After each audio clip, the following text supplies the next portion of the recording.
একই দিনে কেন্দ্রীয় শহীদ মিনারে সমাবেশ করতে চায় জাতীয় নাগরিক পার্টি এবং ছাত্রদল। এ নিয়েই বাধে বড় বিপত্তি। এমন অবস্থায় এনসিপির অনুরোধে পূর্বঘোষিত সমাবেশের স্থান পরিবর্তন করেছে ছাত্রদল।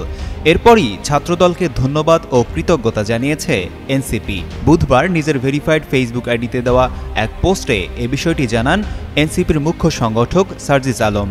তিনি লেখেন, অনুরোধের পরিপ্রেক্ষিতে পূর্বঘোষিত সমাবেশের স্থান পরিবর্তন করায় জাতীয় নাগরিক পার্টির পক্ষ থেকে বিএনপি ও ছাত্রদলকে আন্তরিক কৃতজ্ঞতা এবং ধন্যবাদ। পারস্পরিক সৌহার্দ্য ও সহাবস্থানের মধ্য দিয়ে এভাবেই আগামীর বাংলাদেশে জনগণের কাঙ্ক্ষিত গণতন্ত্রের উত্তরণ ঘটবে বলেও মনে করেন তিনি। এর আগে বুধবার রাজধানীর নয়াপল্টনে বিএনপির কেন্দ্রীয় কার্যালয়ে আয়োজিত সংবাদ সম্মেলনে ছাত্রদলের সভাপতি রাকিবুল ইসলাম রাকিব সমাবেশের স্থান পরিবর্তনের ঘোষণা দেন।